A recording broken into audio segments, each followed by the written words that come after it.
即卖有愈来愈侪国家进入超高龄的社会。伫南韩有一个 rap 乐团，这成员平均拢超过80岁。因甲较早做田的经验，写作是 rap 的歌来表演，是真有活力。幼儿园囡仔坐几排，演出被阿嬷一开喙就是人之歌。每一个人拢穿垮裤、金丝鞋、金属配色，还佫有渔夫帽啊、甲白头毛的带啊，念出连续押韵的歌词的时阵，身体也对咧震动，好这囡仔是真欢喜。 입으면 좋지. 그래 좀 젊어지는 것 같고 그자 늙었긴 늙어도 마음이 즐겁고 좋아 그래.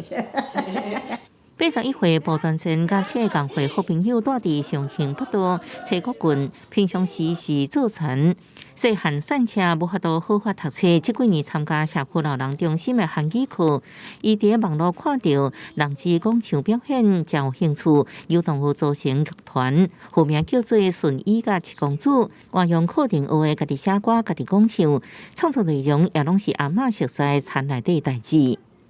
고추밭에 고추 따고 오이밭에 오이 따고 가지밭에 가지 따고 호박밭에 호박 따고 수박밭에 수박 따고 집에 오니까 너무너무 행복해요. 우리가 빠지면 내비 아니지. 因的人之乐团成军无到一年，已经伫地方拍响名号，附近社区甲学校受侪邀请演出，也上电视。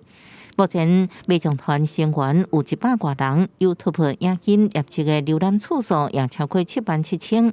查某孙也因为阿嬷名声得到好处。 보내면서 너네 할머니 아니냐면서 막 이런 식으로 얘기해가지고 되게 좀 감회가 새롭기도 하고 칠곡군에서 지금 제일 유명한 것 같거든요. 这几年，七国郡人口大量外流，地方发展也停止。福保专线感觉真稀微，明年南韩要进入超高龄时代。顺义甲七公主为高龄生活态度建立典范。即马有4个老大人乐团宣布成立，希望带失智症甲独居老大人重回社会。公司新闻张淑芬报道。